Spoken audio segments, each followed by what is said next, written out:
Your official contact for the best alternative talk on the planet.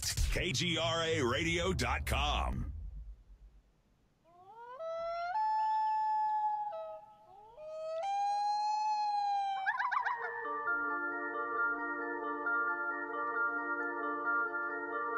My gosh. Look at this thing.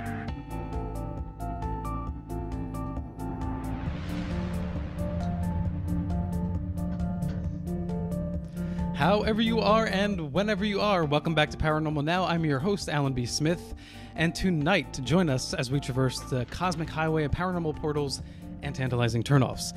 Tonight, we have a particularly special show. My guests are Kathleen Marden, Peter Robbins, and Mike Rogers, all of whom are here for a roundtable discussion on the most fun subjects of all, debunkers of ufology, and more specifically, the debunking of ufologists and the participants in the events that took place. Often innocent people who were just living their lives. Something happened, and now you have people coming in, discrediting them, sometimes hurting their very livelihood.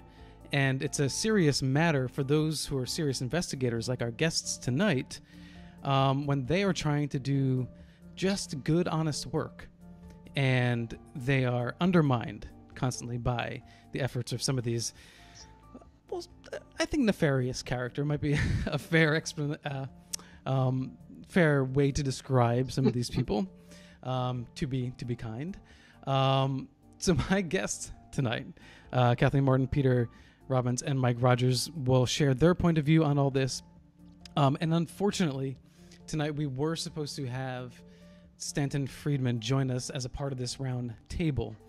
So for those of you who do not yet know, about a week ago, May 13th, Stanton Friedman passed away at the age of 84. It's a heavy loss for so many of us in the community, but just worldwide. There were so many people who looked to Stanton as a guiding light for where to take their research, and brought them into ufology in the first place. I remember when I was younger, one of the first, for lack of a better term, characters that I saw on TV shows like Sightings and whatnot was Stanton Friedman. And it was his personality. He has just a radiant personality that really shone through. And his eloquence and how he could express himself so clearly. He could portray study and data in a way that wasn't boring. And because of that, people could take it in. And as people were listening to Stanton over these decades, there were more and more, I hate to say believers, but believers in the fact that UFOs or extraterrestrials have been visiting this planet.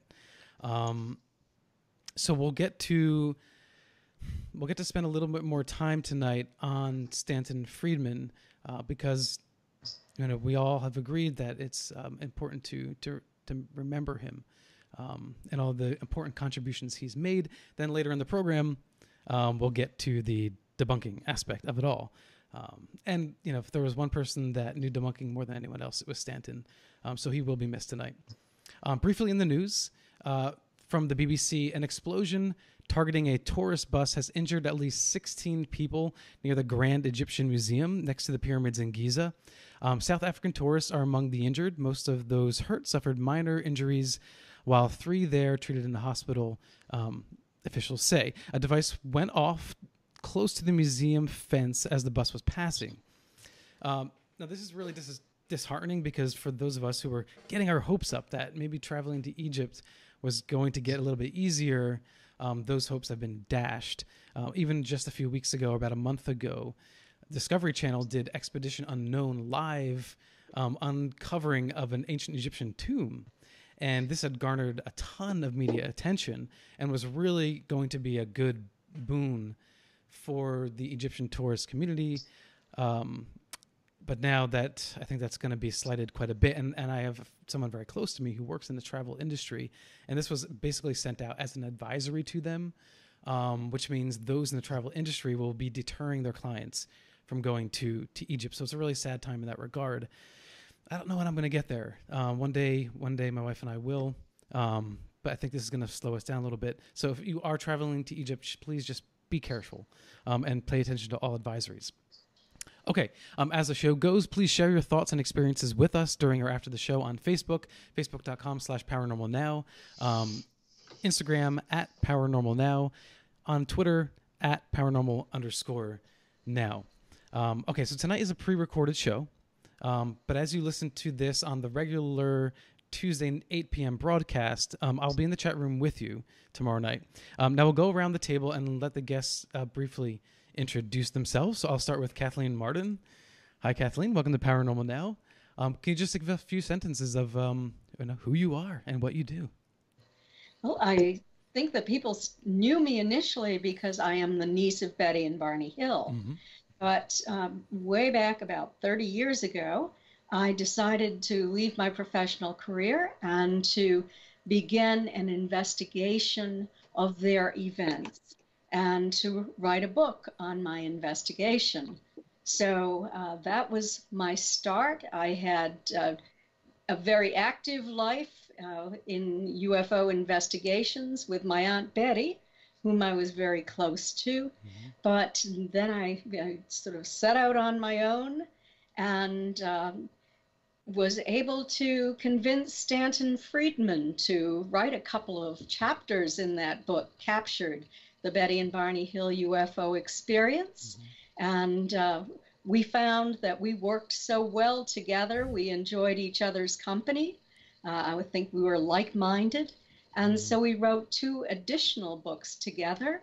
I've also written 2 books without him on different topics. But so I'm just very distressed to lose Stanton. He was a very good friend, colleague. We were looking forward to working together in Roswell over the 4th of July and then at the MUFON International Symposium at the end of July and at the International UFO Congress Conference in September.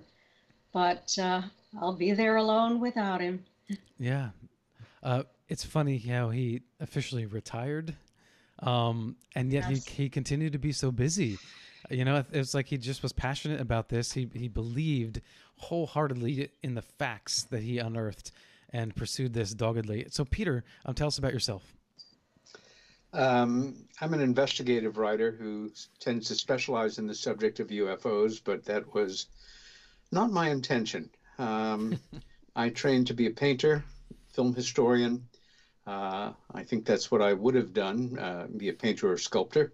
Had memory of my childhood UFO sighting, not returned, as I was really beginning to live my dream in New York City.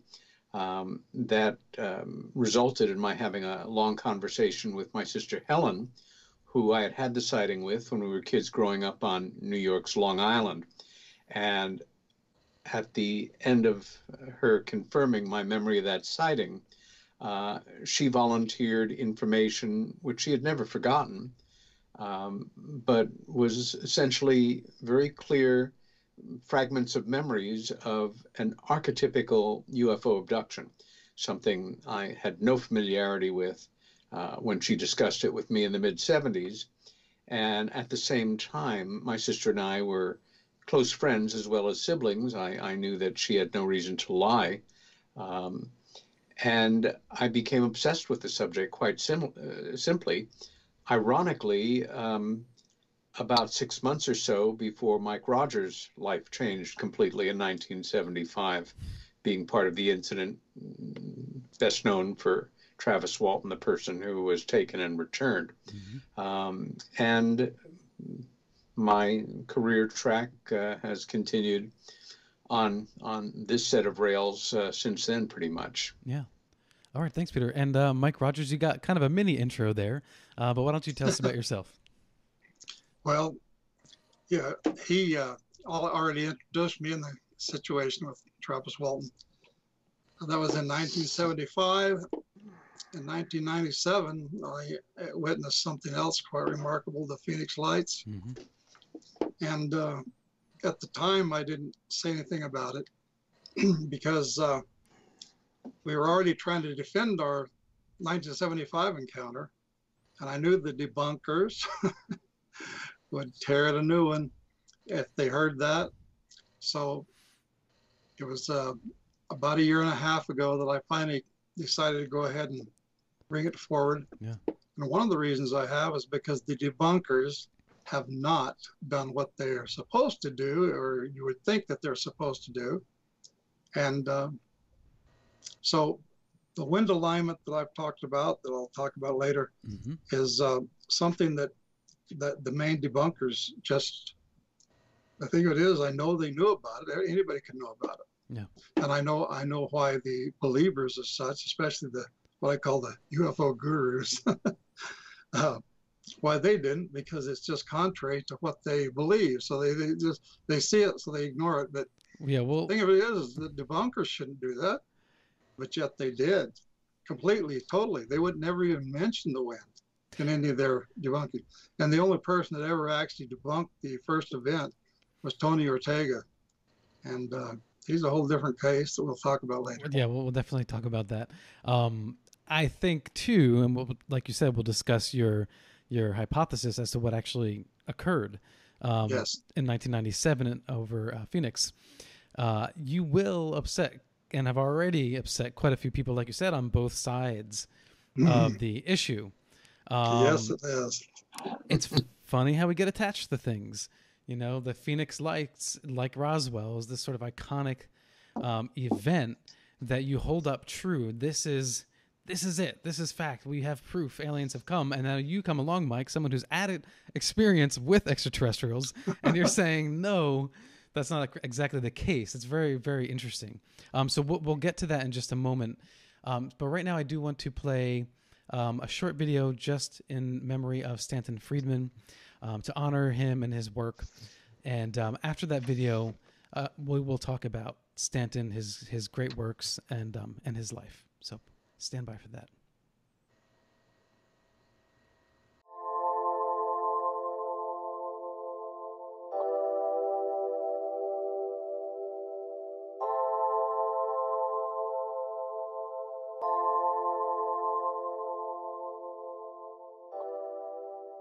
Since 1970, he is the only space scientist known to be devoting full time to UFOs. After 21 years of study and investigation, I'm convinced that the evidence is simply overwhelming that our planet Earth is being visited by intelligently controlled vehicles whose origin is off the Earth. In other words, some UFOs, underline the sum about 10 times, are somebody else's spacecraft. Now, I'm only concerned with those UFO reports which indicate things of definite size, shape, surface texture, whose behavior clearly indicates that they were manufactured somewhere other than Earth. The only atomic bombing group in the world with elite group and military group and handpicked officers and handpicked men, and they're making up stories. Walter wasn't just a PIO. Stan, your whole case is still based on anecdotes. We gotta we need something nonsense. more than that. We have 3,000 physical trace cases. We have multiple witnesses. Well, go look, Mike. I brought something. What have you got? We have a headline where's I'm one of trying to those? show. Where's one of those probes from the dashboard? I didn't say probes. Where's one of I the said physical gadgets trace from cases, the multiple witness radar, visual give cases. Give us something. You know, like a. I'm saying photographs examined by scientists blurry who photographs. say You know, you're making proclamations. You're not doing investigation. I was project engineer on a contract out of Wright-Patterson Air Force Base, which is where the old Project Blue Book was. Got to know those people. It was Air Force data that convinced me.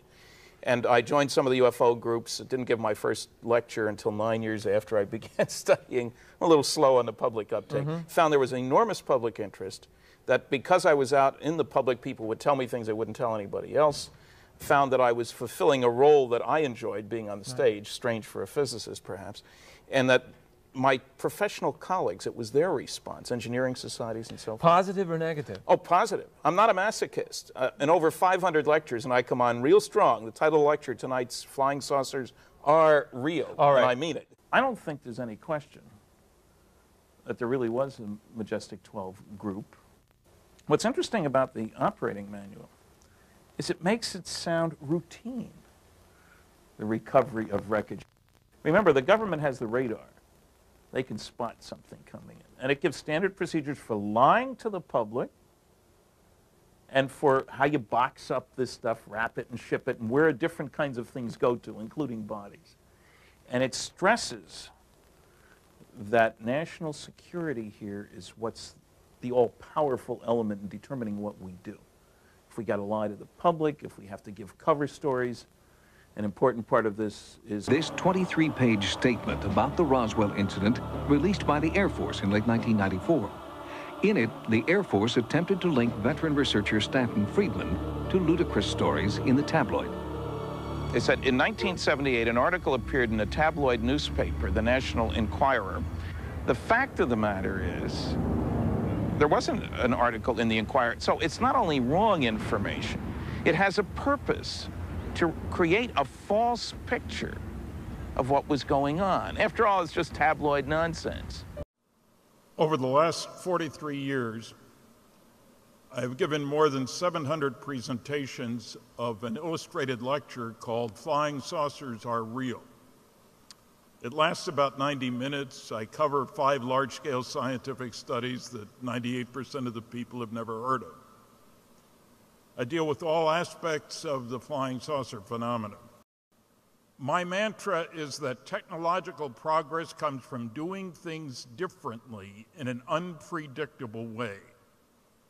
The future is not an extrapolation of the past. There is a need for change.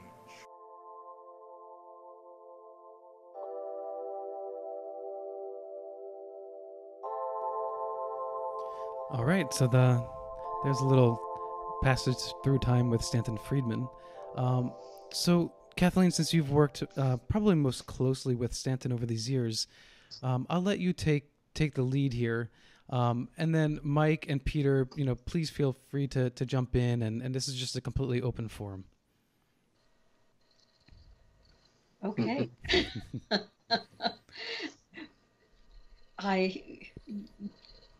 Shall I talk about how I met Stanton? Sure, yeah. Okay. Well, I met Stanton many, many years ago through my aunt, Betty Hill. I think that I might have gone to see him speak at the University of New Hampshire.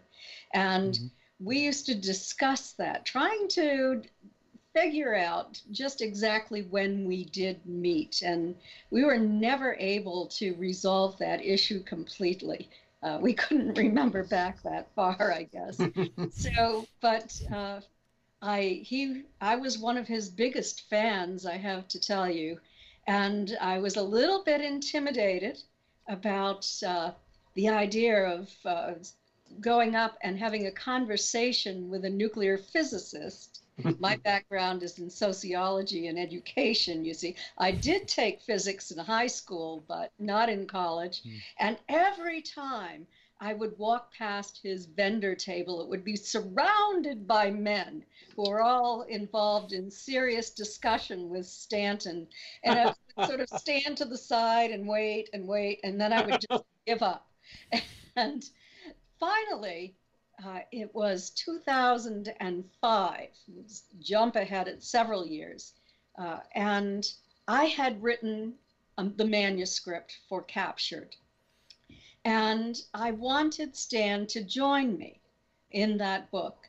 And I was at the MUFON Symposium in Denver, Colorado, and I kept walking past his vendor table, and he was always busy with these men much larger than myself.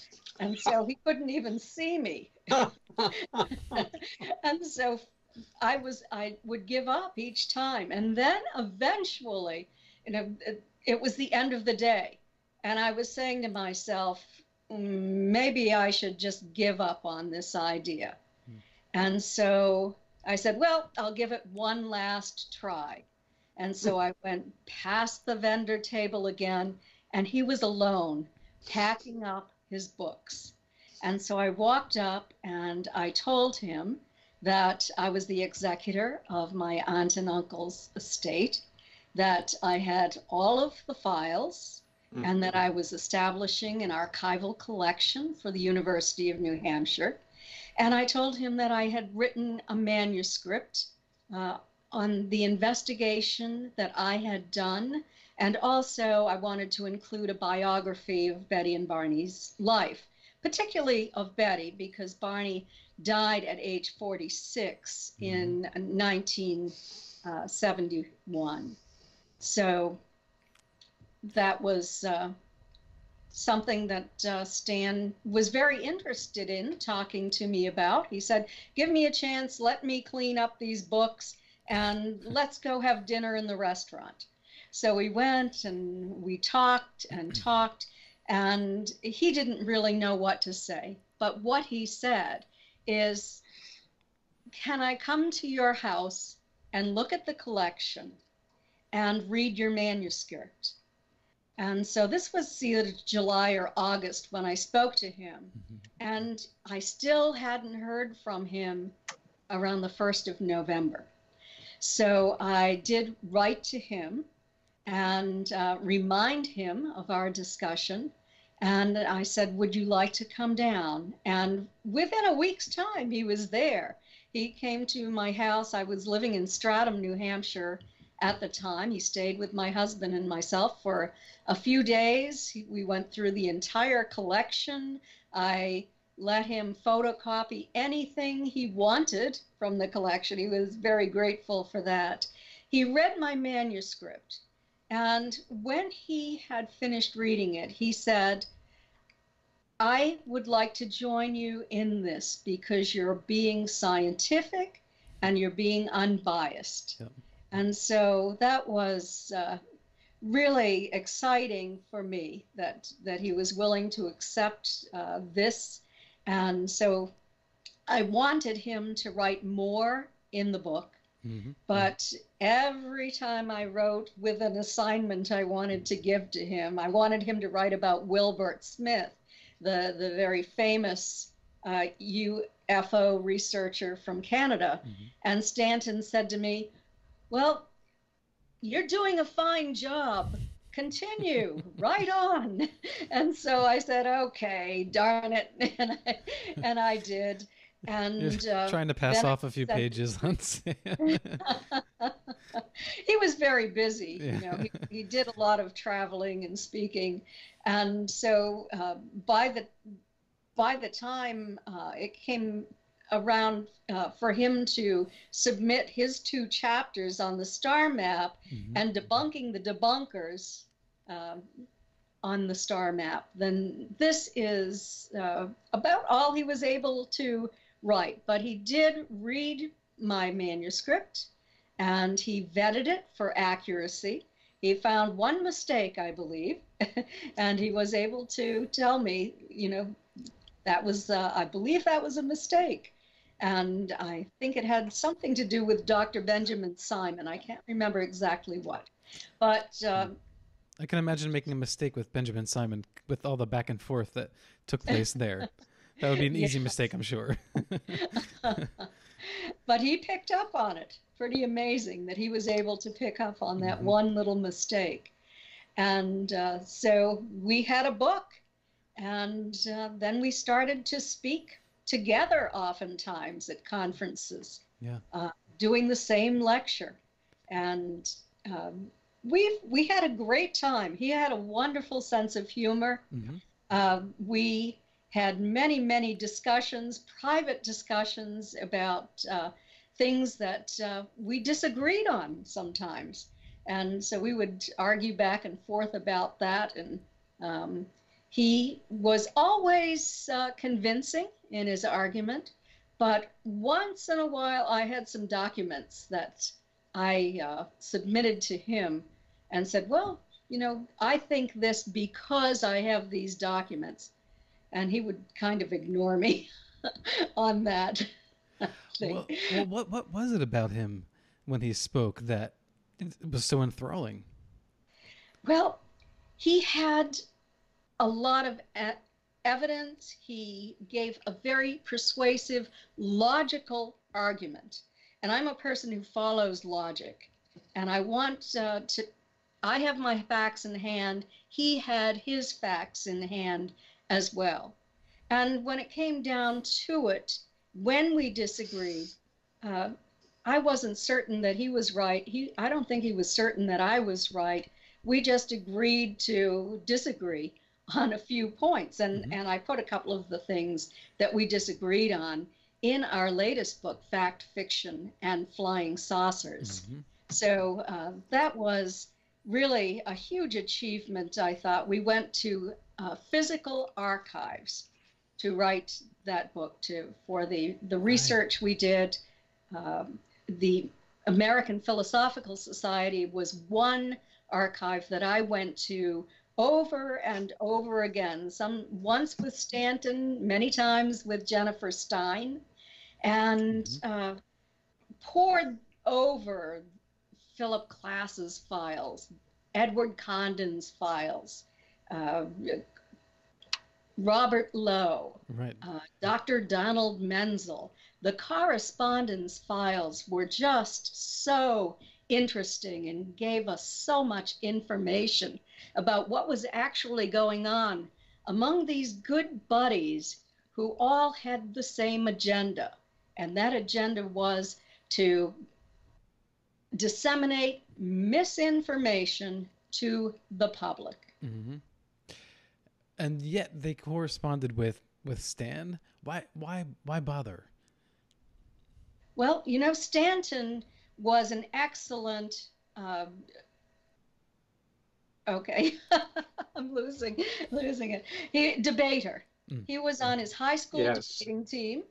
Yes. And he loved a good argument. He loved a great debate. Yeah.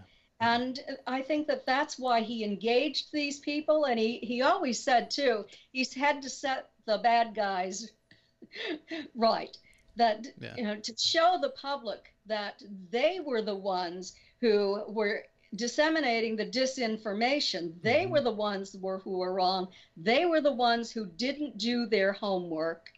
And that he had his facts in hand. Yeah. He won every debate that he ever debated in, as far as I know.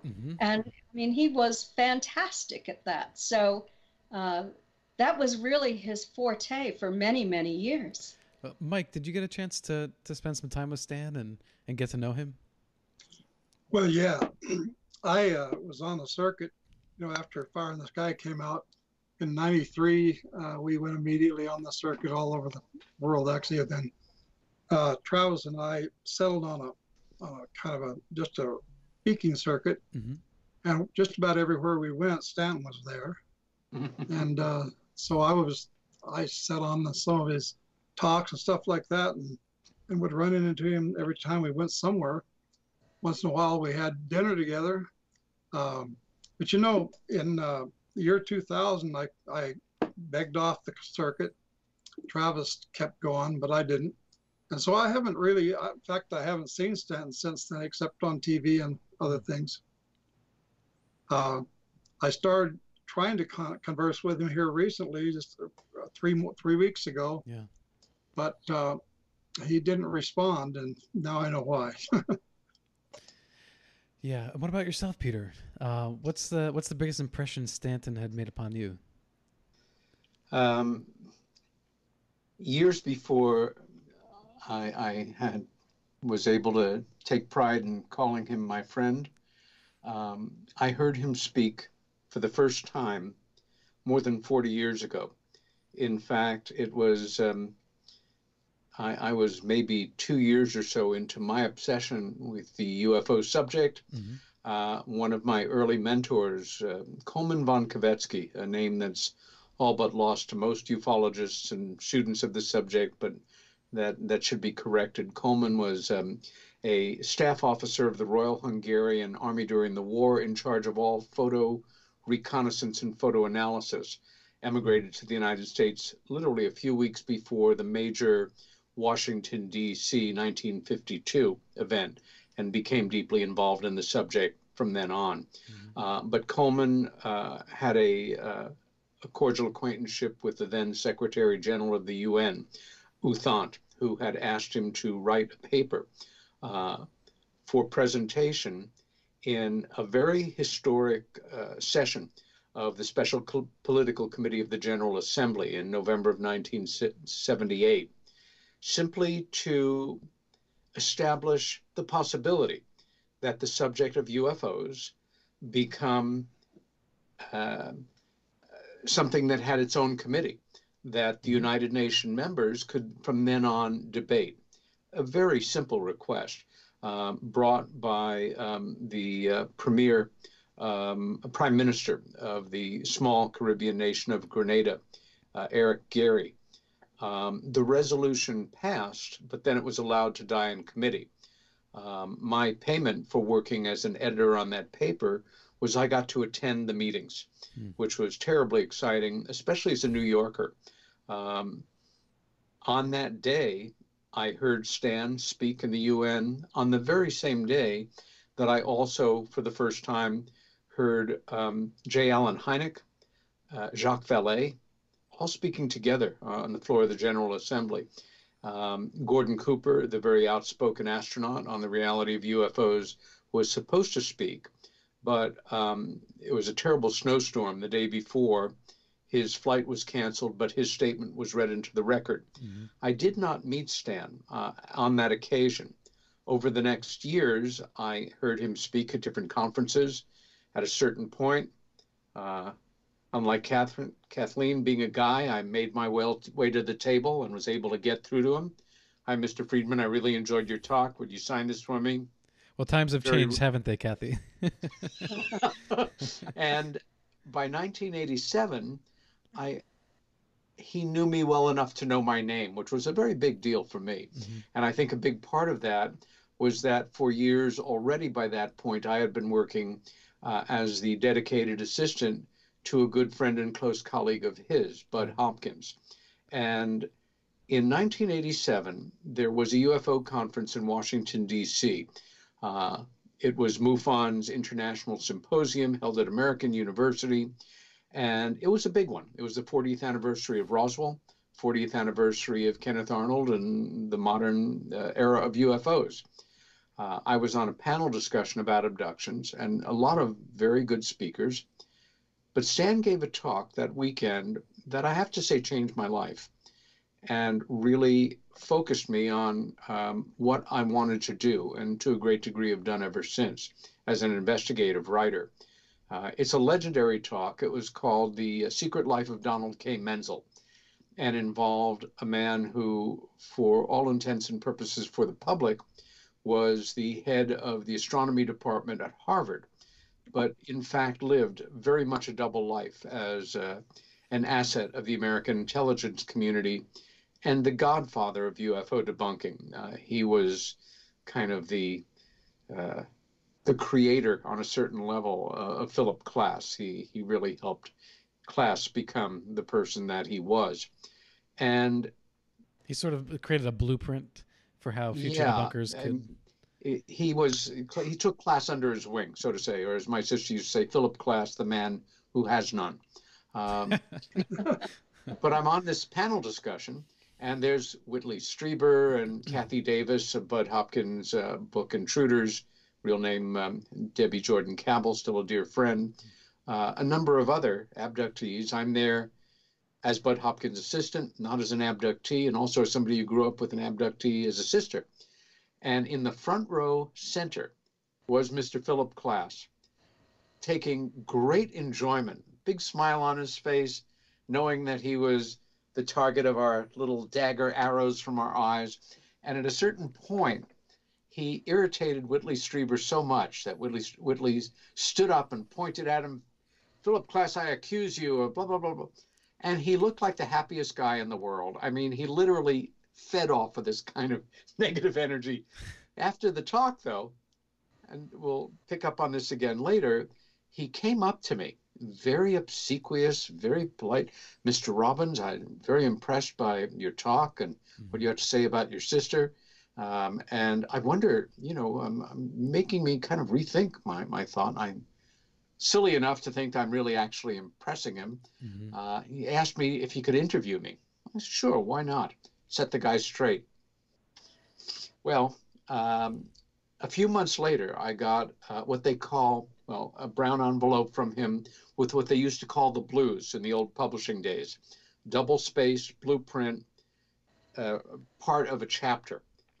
The book, his famous book, UFO Abductions, A Dangerous Game, where he sticks it to you, Mike, and to Travis, and to all of you guys. One chapter away is a chapter on me and my sister, where as two kids having a sighting and then another one feeling she had had an incident, he reduces us to kind of two-dimensional cartoon characters of two children who wanted to feel special and confabulated this story.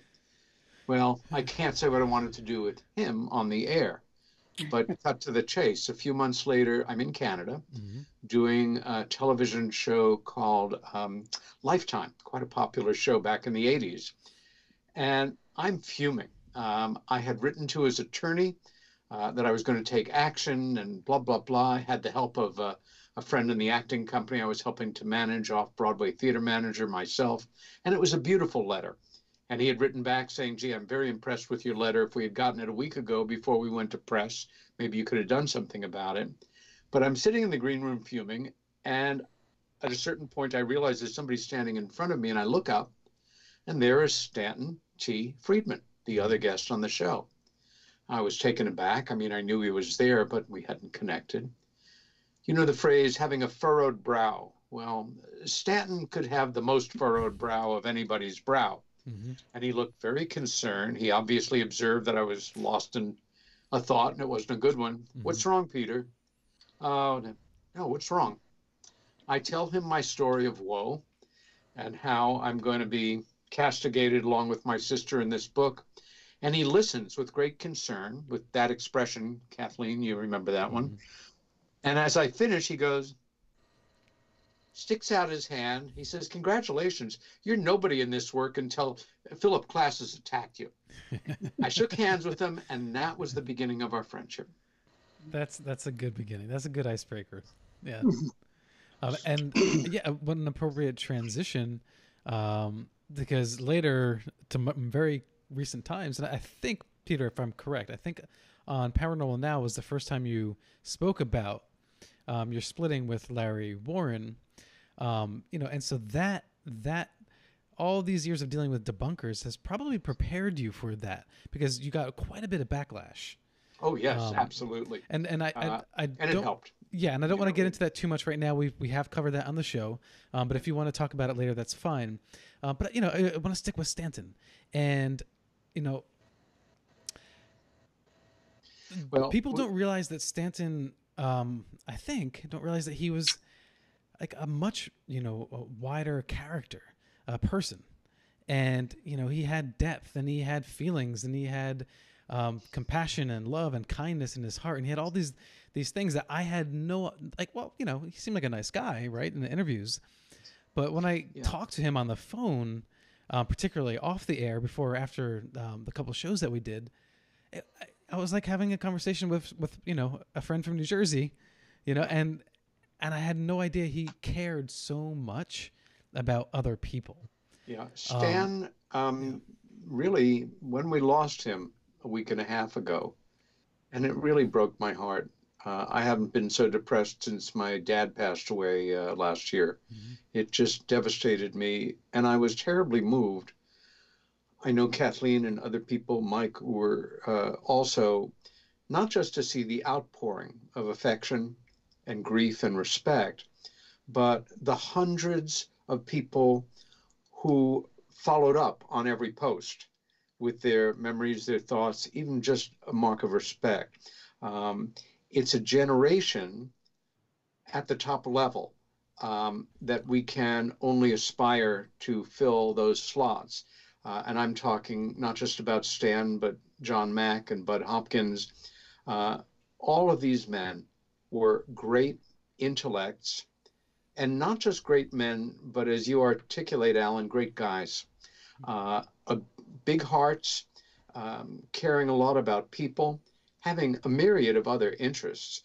One of the things that always moved me about Stan, and it was not part of his public personality, but people who knew him, knew that the center of his life was his family. And ufology came second, but it's what we all knew him for. His family life was very private, and the other thing is, in an age where more and more people read less and less, where more and more people have a shorter and shorter attention span, where the very bedrock of our democracy is being rattled, and anti-intellectualism is having a field day right now. The skill of being able to debate somebody, visualize Stanton Friedman as a teenager, probably a fairly nerdy one, going to school in New Jersey, a Jewish kid with thick glasses who was smart as a whip and knew that to make a mark in this world, you really have to be able to take somebody on with the English language. And it was always a pleasure, as somebody that loves language and loves a good debate myself, to see him go at it or to follow up on an attack hyper specifically. And as Kathleen said, I don't think he ever lost an argument either. He was that together in his thinking and in his commitment to the truth. You bring up something that I think is particularly important right now. And all three of you can chime in on this as you please. But I know Stanton, had said, for researchers to stay off of social media, but it's impossible to stay off of social media now, don't you think? Peter, you're on Facebook. Kathleen, you're on Facebook. Mike, we all have our ways of plugging in with the community virtually. So what do you think he really meant by that, or did he mean just literally stay away from it all? First of all, I think it's a generational thing. Social media is very new technology to Stan. I remember when he and I were kind of the last two people holding on to our carousel projectors and our carousel slides, being dragged into the digital age. Put something on this little USB type thing instead of, hey, I got all my slides here. Sorry, we're not using projectors anymore. Yeah. I think, but seriously, I think that he understood the frivolity, the internet's ability to fragment, to belittle, to minimalize. For me, his strategy, more than anything, if he was going to go online, it was to make a statement or to clearly state something that was thought out, and not to just meander around, as people sometimes do online. It was not his first medium, and one that understandably he felt less than comfortable in. The podium, the written word, the radio, documentary film, this was his territory, not the internet. Yeah, well, because, he was an orator, right? So that makes sense to me. I just posted on Twitter the other day, because I had posted something and nobody reacted to it, and my follow-up post was, well, apparently my sense of humor requires inflection, because sometimes people just don't get it, and I think that some people are just better orators in that regard, and Stan was obviously a master of that. But Kathleen, do you think that there is a place for the hardcore researcher on social media, or is it just a danger zone to kind of pull back away from? In my opinion, it's a danger zone. I don't think that a lot of good work can be done on social media. I think that I know that people will say things on social media that they would never say to a person face to face. And a lot of people are hurt on social media. I don't go there very often myself. I have times where I just withdraw from social media, and then I'll go back and check it out again. But it's not something that I'm addicted to, where I have to be there every day. And I think that that's the way that Stanton felt too. Yeah. He did have a Facebook page, and then he discovered that the page was mixing his fans with his family. So he had another Facebook page set up for his fans so that that would be separated.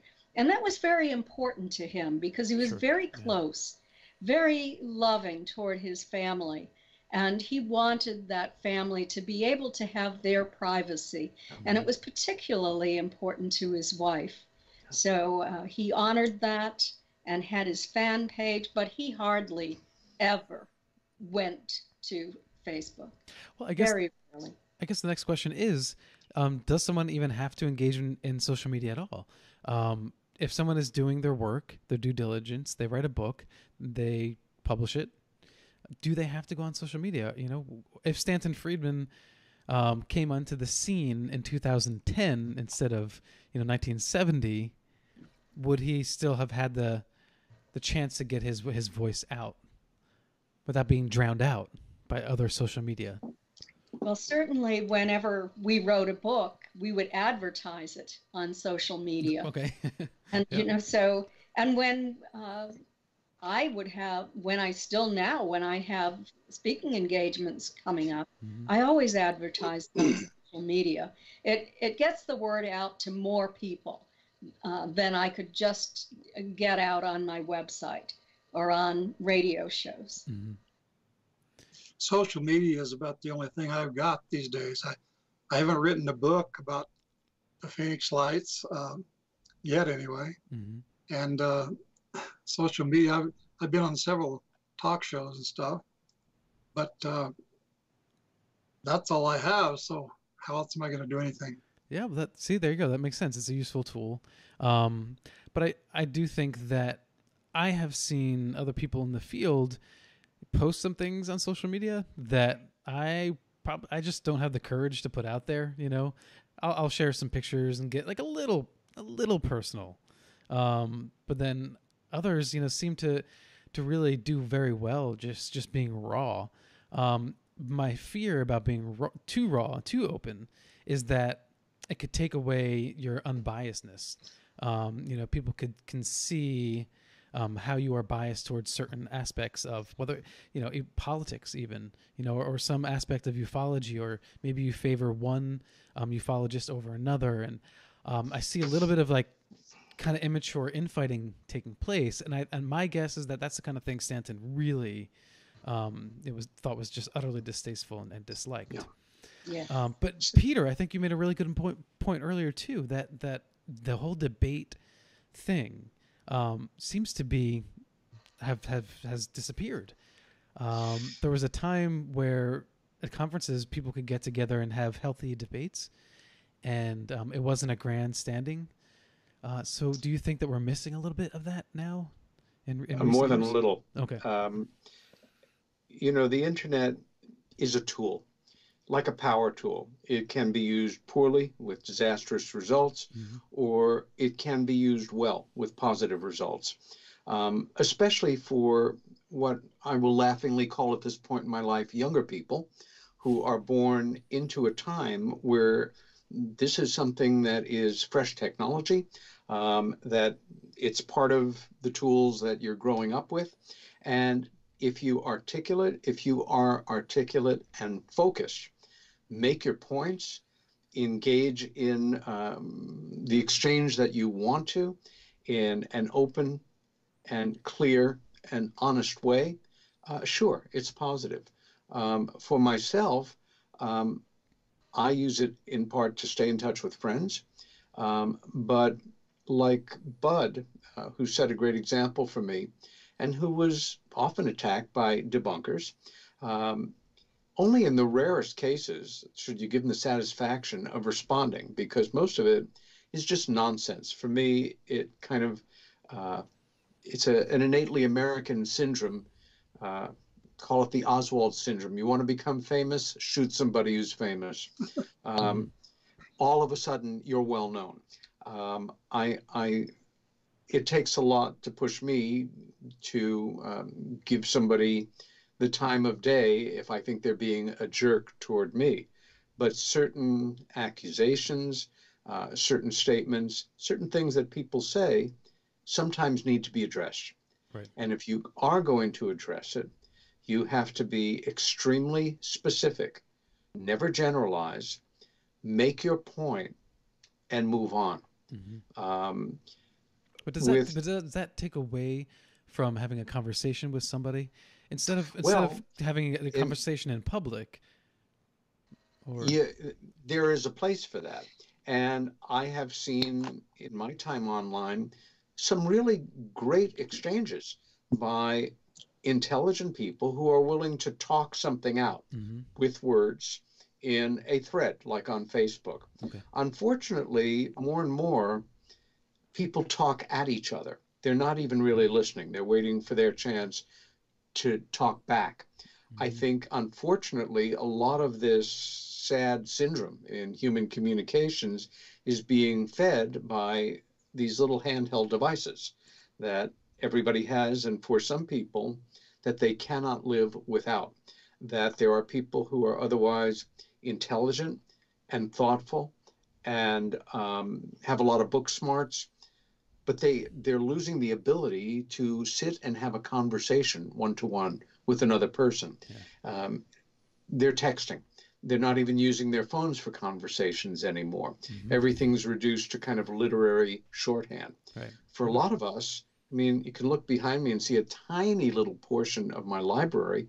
For a lot of us, having a library, especially in a field where, whether it's scientific or historic or artistic, you want information sources that have stood the test of time, that are credible, that have indexes, appendices that may have been criticized and then responded to. You can't beat that. And so much that looks on the surface impressive online relative to the subject of UFOs, in particular imagery. Gee, what a great photo. Please give me a break. We can't trust any image that we see since Jurassic Park, as far as I'm concerned. Okay. Childhood lost, anything can be faked.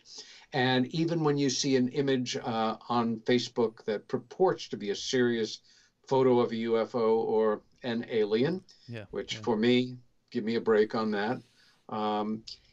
If you dig down even a little, you'll find there's no provenance. There's rarely an individual that will come forward and say, I took that picture.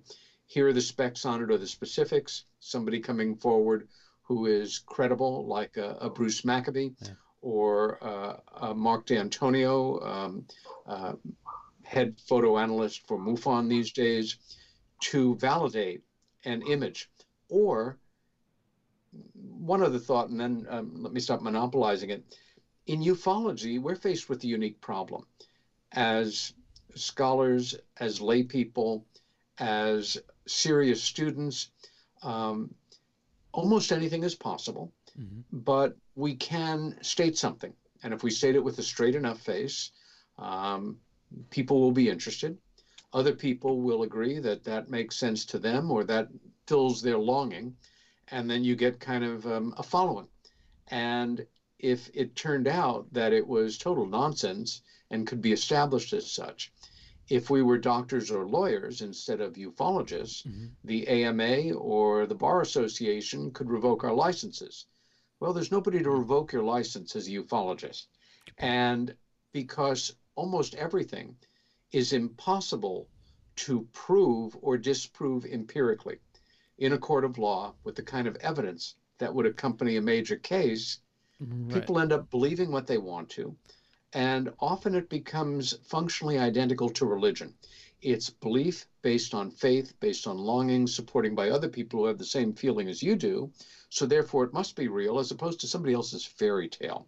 Well, that's what Michael Sherman was sort of trying to make that argument with Stanton on several occasions, that it's just empirical evidence. So there's, that's it. And he, obviously we heard the audio clip earlier. He wants physical evidence, right? He wants something that can just be handed to him on a platter. So with the lacking of empirical evidence, yes, you can imaginatively extrapolate the work that a more conservative ufologist like yourself or Stanton had done and create a cult. I mean, it's been done. and there are so many UFO and alien cults. And I'm guilty of having a couple of guests on the show that they have they're a guru essentially, right? And whenever I have someone on the show that's like that, or someone who claims to be a psychic, I always have a disclaimer, that I'm open to the idea that this is real, but we'll let the person speak for themselves. Stanton had to deal with this his entire life. So his gray basket, which is the term he used, on occasion quite often, I guess, right? For anything that, just because he didn't understand it. But he hadn't made up his mind on that. He hadn't come to a decision. But it didn't discount the rest of the case. Up in the air. Yeah. And that's a responsible thing to do. Absolutely. Yeah. Do you guys have any gray baskets of your own that are... I have a large gray basket. Well, I know for me, and I again, I'm speculating here. Gray basket and a waste paper basket right next to it. The Aztec UFO is one of those, back and forths, right? So many people have changed their minds on that. I don't know, is that where Stan was on that? I never got a chance to ask him. He believed it was real. He believed that Scott and Suzanne Ramsey had done a really bang-up job of investigation over many years in archival collections, talking with people. He believed that there was substantial evidence that indicated that was a true event. Right. Now, what about from the beginning with Steinman's book? I mean, was Stanton on board then? Or I know a lot of people were a bit more skeptical, but yes, the Ramseys did make a big splash. Yes. And you're asking about what book? John Steinman. Okay. Yeah. He wrote the first, yeah, go ahead, Peter. I remember reading that book. I've got my copyright over here, extremely carefully annotating it in the margins as I went, and coming away feeling, boy, maybe there's, and I read it when it came out, so that was fairly early, but coming away feeling, up until then, yes, I'm convinced something anomalous truly crashed miles from the then town of Roswell. But oh my gosh, other UFO crashes, that's just silly. Well, no, it's not silly. Right. If one goes down because of mechanical or technical aspect, it's a machine. Things fail. There are likely other crashes and recoveries, no doubt, and I think that is one of them. Yeah, it's very interesting.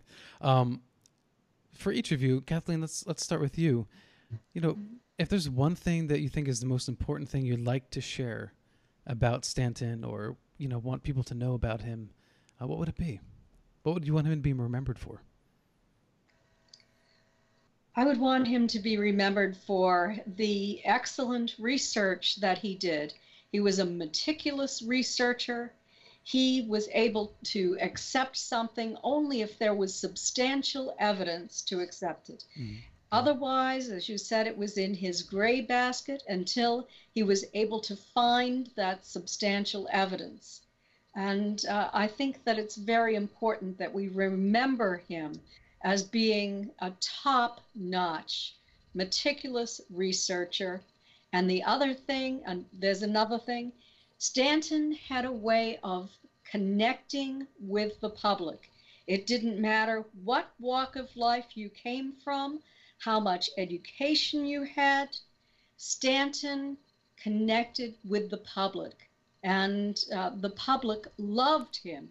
He had an amazing way of, I think in certain terms that he used, his rules for debunkers, etc. The public just loved that. And, he also had a great sense of humor, and I think that really helped too. You could not sit through one of his lectures without laughter. Yes. Peter, what about yourself? Well, I absolutely agree with Kathy. Stan, like Bud Hopkins, their methodology was extraordinarily good, as good as it gets. I had one other mentor coming up through the ranks, died much too early, another great UFO researcher who happened to be a tough, no-nonsense New York City police detective who taught me in part that the way that you build a case is not unlike the way law enforcement approaches a case. You triangulate. And Stan was a master of this. Physical evidence supported by documentary evidence often dug out of an archive or a library or personal collection. Personal testimony, I mean, busting Roswell wide open, finding Jesse Marcel Sr. as an older man retired in Alabama. That story might have never gotten out. The hunt, the search, building that case. Again, when most people think of him, I think they will always think of him as, you know, a world-class ufologist, and always impressive to watch and to listen to. And thank goodness that he is so widely recorded. His voice and image will go out forever into the universe. But to also know that he had a lot of other interests. He was a great intellect. He not only used to make me laugh, but for me, if I could make him laugh, my day was made. And I cracked him up a number of times, and those are points of great pride for me. Bravo. But the living example of fight for something you believe in. Take a position in your life. Don't back down. And you will find, as he did, that at a certain point, gee, you're what other people call getting older. But you don't feel it. I mean, your body plays tricks on you, but things go on.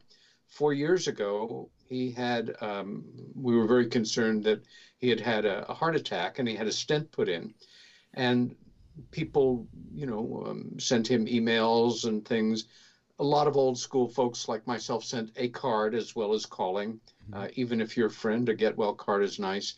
And he must have had so many written, you know, cards that he had a little letter printed up that I'm doing okay, and my parents both lived to 90, want another 10 years. And on my copy, he had a little handwritten note which said, "Dear Peter, feeling fine, want another 10 years. I thought, you know, last week, to paraphrase Meatloaf, 4 out of 10 ain't bad." But he went down doing what he wanted to do, what he was passionate about, living a very full life. Doesn't get much better than that in many respects. It doesn't get any more inspiring than that. I mean, to the last, you know, he was doing what he loved. And I do really, excuse me, I do really get the sense that it was something that was much bigger than him, that he felt responsible for. And I think that's probably why he kept going, because I think he felt his voice still mattered. Yes. And it really did. It sure did matter. Yes. And it'll be missed. It will be. And I do hope that, you know, future ufologists will model themselves after Stanton. I know, you know, my generation and younger, we certainly grew up as kids watching him, and, you know, and now, who, you know, what else do we have to hold on to from that past of ours? You know, not much. He was like that crowning star up on the hill that you're like, yes, that's the guy I want to be. You know, I want to hang out with him. And and it's so sad for me. I obviously I didn't know him, you know, as well as you all did. And I appreciate your candor tonight, and I appreciate your sharing about him so openly, and correcting me when I'm wrong, which comes with the job. And that's okay. And that's another thing is I think said to other people, like, it's okay to get out in front of the crowds and talk to people about crazy stuff about aliens and UFOs. You can do it. You know, if you do it. If cut you off for a moment. Oh, go ahead. Yeah. I had the honor over the years kind of being drafted into a position of not just speaking at many conferences, but of being the MC for the conferences. And so I had the fun and the pleasure of introducing Stanton repeatedly over the years. And in fact, the last time I introduced him was about 2 years ago when he spoke in Rochester, New York, an hour and a half from me. And the organizer brought me up without telling him. So I was there in a tie and jacket as well. And at the last moment, I came out and I did a full introduction. Many people, oh, you know, just whatever you want to say, or here's a paragraph. Stanton wanted you to know everything about him. And it would be a several-minute introduction. citing a lot of the things that he had done and where he had spoken. And I appreciate people who correct your errors, not in a way that's insulting or making you feel bad, but you made a mistake, you should know the right thing. And I pride myself on speaking well and going through the contractors that he had worked for with a secret or above clearance over the years. I said, when General Nucleics, General Electric, and on. And as he comes up, you know, gives me a hug and says in my ear, General Nucleonics. Got it right the next time. They did. It's funny, speaking of orating, right? I had mentioned to you earlier, you know, my wife and I, we saw you at Pine Bush this past weekend, and she was just enamored with your eloquence, Peter, like just utterly enamored. You know, she speaks, you know, 2 fluent languages plus a couple of others on the side. So she really appreciates language, and when someone can speak so eloquently and fluidly, and you really are like the master of that, that's for sure. Because you had to improvise there for quite a while. So I was like, where is he coming up with these stories? It just kept coming out. So Mike, what about yourself? If you're going to leave a lasting message about Stanton, what would you like to share? Well, the most remarkable thing that I could say about Stanton Friedman is that he was undoubtedly the most unbiased UFO believer, researcher, or whatever that I've ever seen or known. Mm-hmm. He was astounding in that respect because, in my opinion, a lot of UFO believers, sure, but researchers, they talk about unbiasedness, but they're not really so. They're biased towards belief, and Stanton Friedman wasn't. He was a believer, but man, he was totally unbiased, and he talked about it. He dissected it. He could make you understand what he was talking about. And he made it okay to not know something. That's right. That's what I always felt. He was big about that. That's the reason for the gray basket. Yep. Yeah. All right, so we're going to take our first and only break, I think, tonight. If we want to take another one later, we can. But I'm going to take a quick one now. I know you guys need a break. I'm going to grab myself a little bit of water. This is Alan B. Smith for Paranormal Now. We'll be right back. And at the start, coming after the break, I'm going to play a video recorded with Jennifer Stein. And this was recorded before Stanton had passed away. Just to give you a little context so you understand how she has phrased some things that she's said. And this will take us into the Debunker Roundtable officially. All right, Alan B. Smith for Paranormal Now. We will be right back.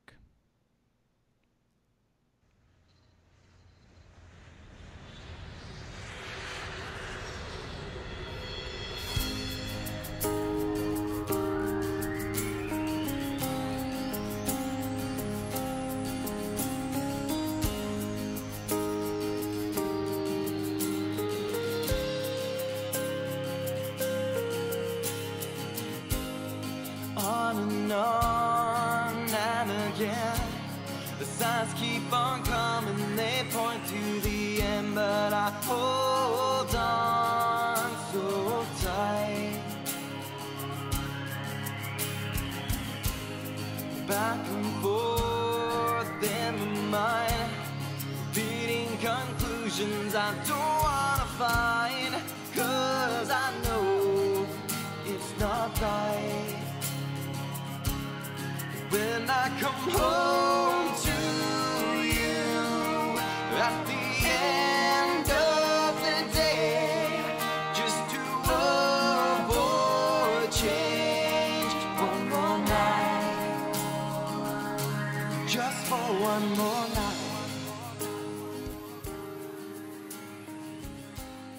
For years, the KGRA digital broadcast station has been your contact for live UFO paranormal talk radio worldwide, bringing you the top names in research and investigations 7 nights a week. Our listeners connect to the KGRA on various platforms like TalkStream Live, TuneIn, Spreaker, iTunes, iHeartRadio, and many more. Now, you can stream your favorite paranormal talk radio shows with our new fully integrated custom KGRA mobile mobile apps for Android and iPhones. Listen to your favorite paranormal talk shows from any mobile device 24/7, free with smartphone or tablet. Utilize custom features to access news, show pages, archives, contests, events, and live interactive chat rooms. Set show notification alerts and never miss your favorite live programs. All free and available to download in Google Play or the iTunes App Store.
We're back. This is Alan B. Smith for KGRA Radio and Paranormal Now. Taking us in and out of the break was the band Septembrio. January Waits taking us into the break is one of my favorite songs by them. I want to thank Michael 8 from Septembrio for allowing us to use their music as bumper music. Truly appreciate that. If you want to find out more about them, just go to septembrio.com. That's Septembrio with a Y.com. All right, so this is the official start now of the Debunkers Roundtable, which months ago, Stanton and I had started. We had about a 15-minute conversation about debunkers, and then everything went wrong with audio. So we had to cancel, rescheduled, and here we are. And I'm really grateful that you are all here tonight with me. I really appreciate that, and I do think that this is an extraordinarily important subject because by learning the past behaviors of debunkers, I think we can pave the way for future researchers to be better prepared. And as they're doing their work, anticipate the moves that debunkers might be able to make. And I think that will make the whole community and our efforts a lot easier. So, Mike, I'm going to start with you because you've had some very personal experience with Philip Klass and debunking. So before we start, I'm just going to play a video from Jennifer, and then Mike, I'll just have you jump in right after that, as Jen does refer to you in this video. Hi, thanks, Alan, for having me on. It's Absolutely. Such a pleasure. Yeah, so take it away. You know, whatever you think is important, let us know. And we'll just join it with the discussion. Yeah, I thought it was really brilliant of you to consider, doing a show like this, because the general public doesn't really, it's still something that's under the radar. People have to be trained to recognize and identify the tactics of debunking. And I really learned a lot about it from doing the Travis documentary. I had the great pleasure of working with two guests you're going to have, Stanton Friedman. I think maybe you may be having Kathleen Marden on too. I'm not sure. Are you having Kathleen Marden? Kathleen Marden, Peter Robbins, and Great, Mike Rogers. great. They'll all be listening to this. So. Well, and they were all co-producers with me, really, Stanton Friedman and Peter Robbins especially. And I got to do research with Kathy at the American Philosophical Society. And she said, they have a whole file there in Philadelphia on Philip Klass. And she wanted to go research this file. So I got to spend time with her and go and read these long letters that Philip Klass wrote back and forth with Mike Rogers, who I also understand you're going to have on the show. So Mike Rogers is really a hero in my mind after reading literally a stack, like this of correspondence over probably 20 years that Philip had with Mike.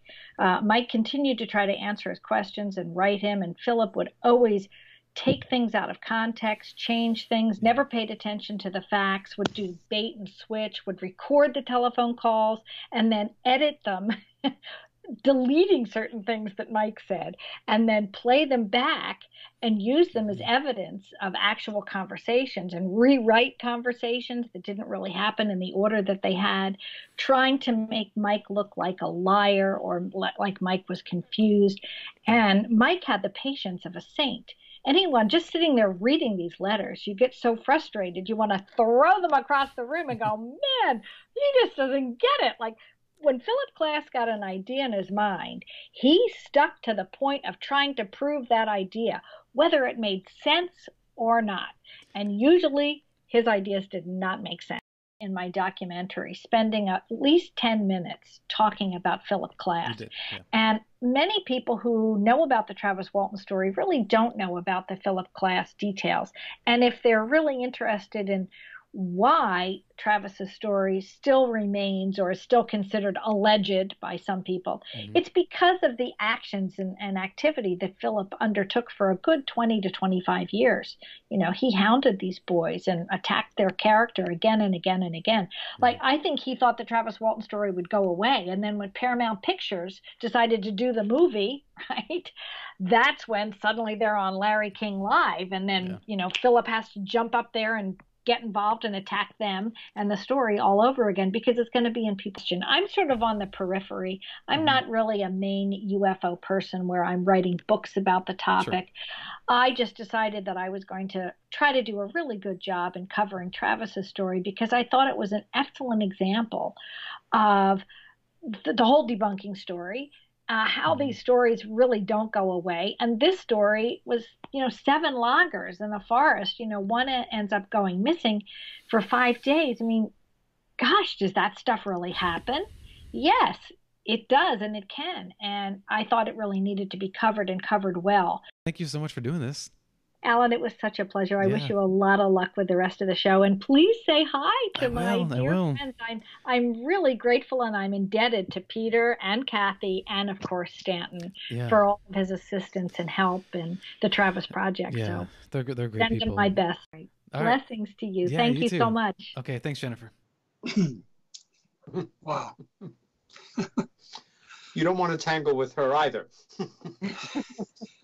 You know, she, as somebody who's very well researched, you know, she looked into all that stuff with Philip Klass. Truthfully, my written conversations with Philip Klass would fill a couple of volumes, and all that stuff is in the what they call it, the Philadelphia Philosophical Society archives, and she went through it all. And I've had a lot of conversations with her, you know, in the last couple of years, and I've told her some stuff that I think Peter here understands some of this, where I'm coming from, but most people don't. And you know, the funny thing about Phil Klass was that not only did I have all this back and forth with him over and over for years and years, but when he retired from his job as the editor-in-chief, you know, of the Aviation Week magazine, he kind of changed his tune with me. Where he used to be very, very pointed with me, we developed a rapport.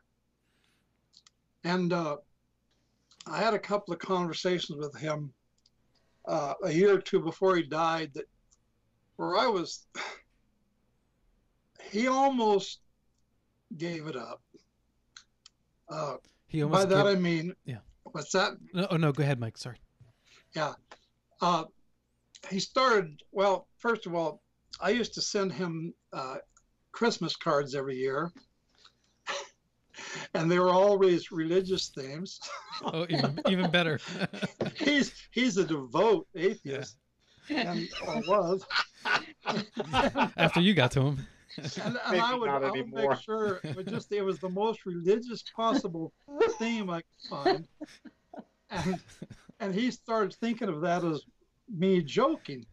And he started sending me things that cartoons that he would draw. And they were pretty corny. He didn't really have a sense of humor, but he tried. And after a while, we developed a recorder. Now, a lot of this stuff was in writing, but also on the phone. And he mellowed. We developed a rapport. And I asked him, the closest I got to him really saying anything that different from his previous stance was him saying, I don't remember exactly how it developed over a period of time, but he just almost said he believed me. Wow. Almost. Wow. Not quite. Was it in his eyes or in the tone of voice? What was the almost? Well, it kind of goes along with my concept of debunkers now. Mm-hmm. I don't have the same idea about them as other people do. What I have is a more in depth. And it's because of what's happened more recently. Philip Klass did try to tear us down, but the funny thing about him was nothing he ever did was conclusive. He would say things and do things. He would take us out of context. The books that were written, Yeah. He would take out of context something in a book that anybody reading it could prove was deliberate. It was deliberate. He couldn't find any chinks in the armor, so he created some. Mm-hmm. But the thing of it is, he didn't really seem to be a debunker. In fact, on the Larry King live show that you were speaking of there, mm-hmm. I actually accused him of being a disinformation specialist. Yes. And instead of denying that, he just totally lost his cool. Ooh, yeah, good point. Good point. Mm-hmm. And some of the things he said, especially on Larry King, were just immediately provable otherwise. I mean, he never, how would you say, pinpointed anything, never got us with anything, mm-hmm. because everything he did was basically a lie. It was propaganda. Exactly. Well, and that's the thing. Just like Stanton Friedman, his concept about debunkers, and he got even more pointed about it later. He called them propagandists, and he never really completely explained it, but he said a lot of things about a way that made me think that, because he thought they were government affiliated and they were propagandists. He was very firm on that, but he never really put it together in an organized thing that I could grab. It just seemed like he was getting to something that he never got to. Mm-hmm. The thing is that their claims were so grandiose. The debunker claims like Philip Klass, right? That of course you have to wonder what their motivation is, because it can't just be like, oh, that's a bunch of hooey, I'm going to go prove him wrong. There seemed to be something else behind there, giving them this drive. This, I don't know if you remember, what's his name? Randy, the magician. The Amazing Randy. The Amazing Randy. Randy, yeah. Yes, he had that same kind of thing. Like, no matter what, he was determined to make you look a fool. And where does that come from, Mike? Do you think? Do you think it's Phil? Well, yeah. I think with Phil, it was originally that he was afraid of the unknown. Interesting. I think that's where it started. But yep, later it became.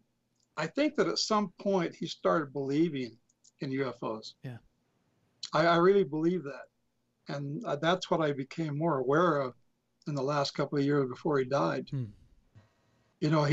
He was not any longer so pointed against me.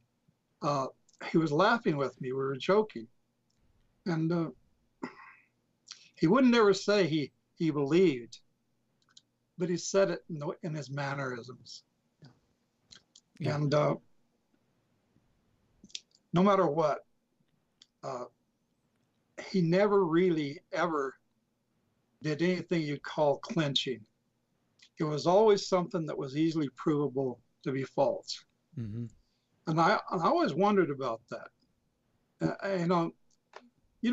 Just about the time the Larry King live show came on, when that happened, which happened to be the night that Fire in the Sky was released, which was on purpose. Paramount did that deliberately.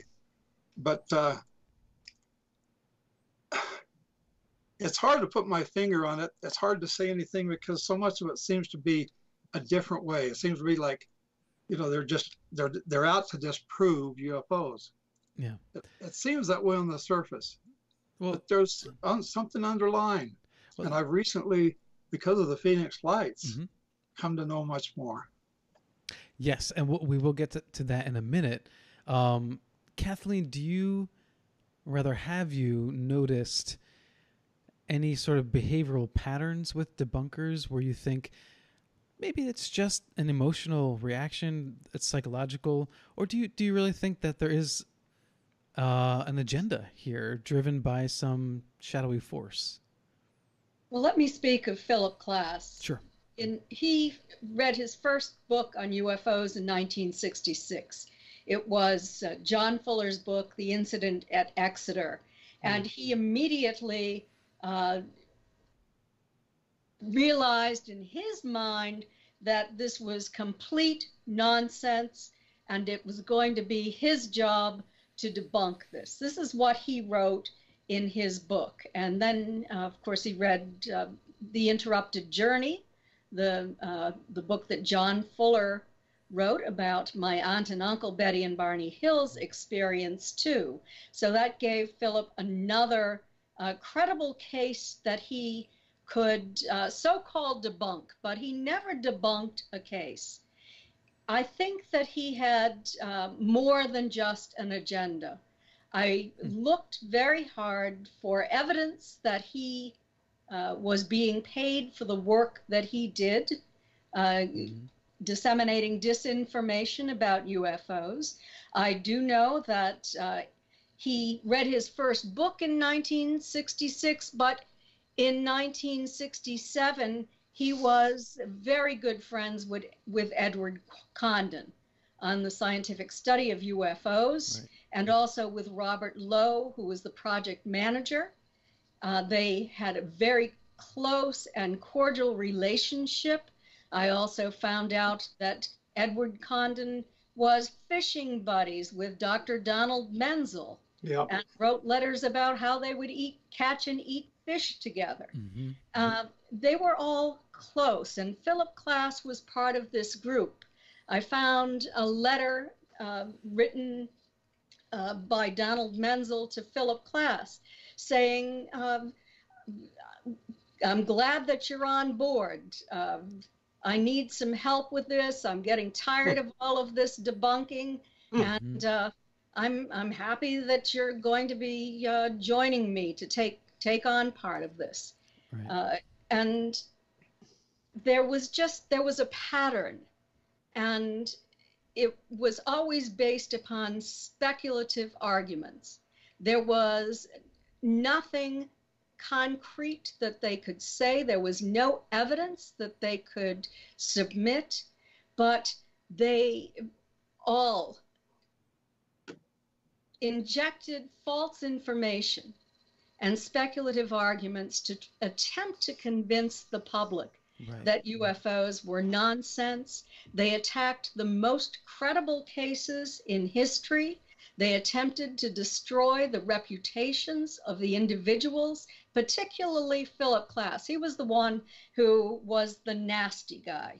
I also found evidence that Edward Condon had written a letter to the president of McGraw-Hill, that was Philip Klass's employer, at Aviation Weekly. This is Aviation Weekly and Space Technology magazine. And what he was recommending is that Philip Klass be used as the person for the mainstream media. He should be the go-to guy for the mainstream media with any questions about UFOs, to be the voice for science, supposedly. Philip Klass had a bachelor's degree in electrical engineering, but he was going to be the voice for science, and that Edward Condon wrote that he did not have the foibles that Dr. James McDonald had. Professor James McDonald is the way he referred to him. Right. And James McDonald, in Stanton Friedman's opinion, was the greatest ufologist who ever lived. Yep. But there was a plan, and I was able to follow that. It's all laid out very well in the book that Stanton and I wrote, Fact, Fiction, and Flying Saucers. Mm-hmm. Right. Peter, you chimed in there when she was speaking about James McDonald. What's your take on him?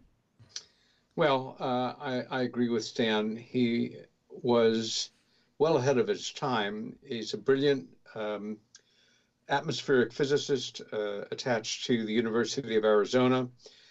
He had a UFO sighting. Mm-hmm. He became very seriously involved in the work in the 1960s, testified before Congress, and decided to commit himself to the Herculean job of trying to bring the serious study and the extraordinarily serious implications of truly anomalous UFOs to the attention of the international scientific community at large, and was destroyed in the process. He ended up taking his life, and while Philip Klass's unbelievably vicious and ongoing attacks were not the reason, they contributed to it. Make no mistake about it. Sure. He was partially responsible for that decent man's breaking down and ending his life. Yeah, words matter. Yeah. A number of things that sparked my mind listening to Kathy and Mike. First, it was Jennifer, Mike, that brought to my attention how long you were in dialogue with Philip. I had no idea. And the quality of your communications, my friend, this is very rare in addressing an arrogant schmuck, as we say in Yiddish, an extremely insulting personality who is dedicated to trying to destroy your credibility, attack your character, belittle you. No holds barred, as you said, is a lie behind everything. And you simply just kept coming back in a straightforward, honest manner. And if anything, you wore him down. Nobody ever did that with Phil. Most of us just responded in anger and, the hell with you, and I will, dedicate myself to saying nasty things about you. You took the high road and it worked. Debunking, the word debunk. As somebody that loves language, I think that the root word is a phrase from like the 1920s, going back probably the turn of the century or earlier. That's a lot of bunk. That's a lot of hooey. The word to debunk, though, the very first time I'm aware of the use of that word is in the so-called Robertson Panel Report of early 1953, a 4-day secret CIA meeting, which included a up-and-coming astronomer who was in the employee of the CIA at the time, Dr. Alan J. Hynek, who, when confronted in 1970 or so by one James McDonald, who absolutely tore him a new one and told him how ashamed he should be of himself after he died, to all intents and purposes, Dr. Hynek, who then became the champion of the subject, credited his being dressed down by McDonald before McDonald ended his life and moved forward. But the word, in a sense, has its roots in the intelligence community. And I think there's not one answer. I think that it basically divides into two types. Somebody like Phil, who I think when all is said and done was being paid to assist in the process of continuing to build on the tremendously effective program to destroy the credibility of this subject. That was, it's a subject I've studied for years in depth, what I call the origins of the ridicule factor. It all happened in the summer of 1970. The American people and then the people of the Western world and continuing on wired up seeing something in the sky that you couldn't recognize with delusion, lying, mysticism, totally counterintuitive. It makes no sense. But I think there are two types of debunkers. There are those who are in the employ of or highly sympathetic to, and what I would call useful idiots, people who just decide that's what they're going to do in life and move forward. In other words, Bud Hopkins used to use humor wonderfully well, like Stan, like John Mack, like Dave Jacobs, like a lot of good people in the work, to make a serious point. And Bud occasionally would go off on Phil saying, you know, isn't it amazing how these debunkers, we should have great respect for them. They know that UFOs, real anomalous UFOs, they're not real. I mean, that's amazing to know that. Yeah. We don't know what's going on. Right. You know, you and me and people like us were busy feeling our way around in the dark, trying to figure what the hell's going on here. Right. But they know. For me, there's a mantra that governs debunkers. It can't be, therefore it isn't, therefore it's something else. And my job, either assigned or self-assigned, is to pat you on the head and to explain to you with really simple words and pseudoscience why it can't possibly be what some of them actually are. Right. As Stan would say, don't bother me with the facts, my mind is made up.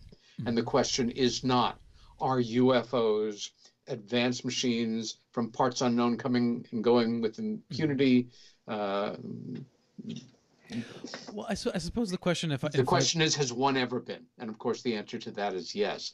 Debunkers, though, I think they're driven either by ideology, assignment, or fear. Right. And Mike hit it before. Fear of the unknown underlines a lot of the way a lot of people live their lives. And if there is an emblematic fear of the unknown, are we alone in the universe? And if so, if not, what does that mean to me, or should it mean to me? Should I feel threatened? Does this threaten my Judeo-Christian ideas of God or the universe? What does it mean? And I don't, I know that there's ridicule attached. Sure. My dad knew, and my mom knew, and my grandparents knew, and I know that taking it seriously, verbally in public, people are going to make fun of me. So I got to toe the party line in a sense. I think we're seeing some change over the past dozen years or so. It's arithmetic. It's not geometrical. It's not like the anti-Vietnam War movement where people like me were protesting, and then our parents protested, and then Walter Cronkite pulled the plug on it, and it started to go downhill. It's happening to 5, 7, 9 people at a time who see it or connect with the quality information source and move forward. Right. For me, as somebody who works regularly at events and interfaces like this weekend in upstate New York, with many people who are interested in the subject to one degree or another, I think every year we are now seeing more and more people who care less and less about what other people think about what they think about the subject, which robs debunkers of a certain amount of their power, because Mr. and Mrs. America, who would have never mentioned that they took the subject seriously at a dinner party 10 years ago, now don't give a care, and will talk about it. We'll go to conferences. We'll suggest reading or documentaries to friend. Again, we don't have a critical mass yet, but it's changing for the better. But debunkers are vicious individuals who are disinformation agents, and whether or not they actually believe it, and I think many of them don't. In fact, I think Philip Klass, who wasn't stupid, some people really like being nasty, taking people who make them anxious or nervous or uncomfortable, but who are probably right, and trying to bring them down to their level. Right. If I can get you to argue with me like, 2 elementary school kids in a yard, I've done my job. Yeah.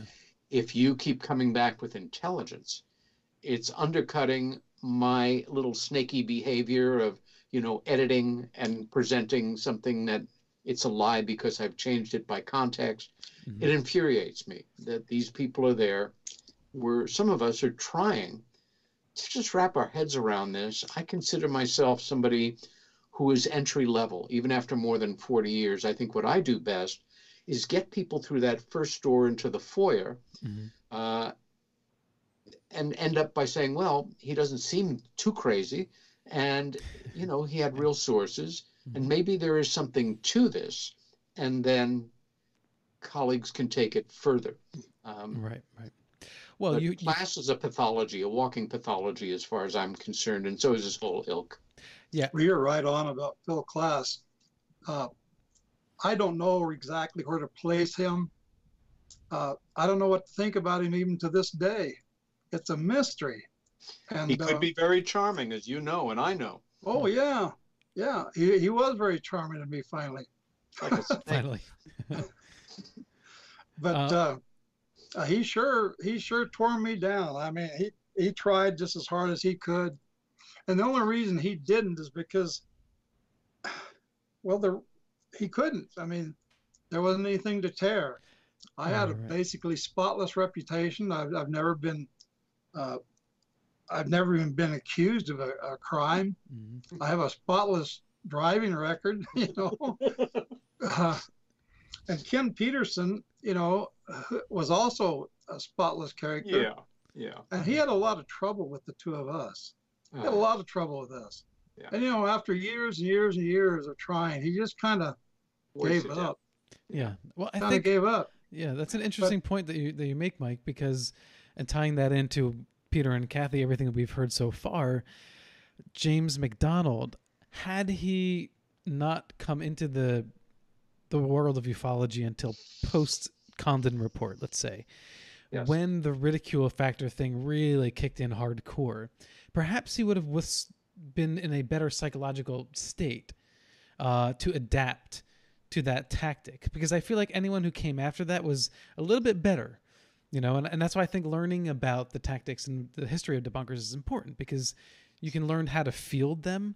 And I think people can learn from you, Mike, and your approach. Stanton had his approach, and Kathleen and Peter, you all have your approaches. You share those in your books, and people learn from that. But that leads me to two people of the modern era that I'm very curious to hear your points of view on. One is Michio Kaku, and the other is Neil deGrasse Tyson. Now, I've heard people refer to Neil deGrasse Tyson as a modern-day debunker. Do you think he fits that profile? I'm not real familiar with him, to tell you the truth. Who I am familiar with is Michael Shermer and Tony Ortega. Tony Ortega is the one who took on the first event of the Phoenix Lights, and Michael Shermer was the one that took on the second event. Now, the second event, in my opinion, was flares, and that was Shermer's actual basis right there.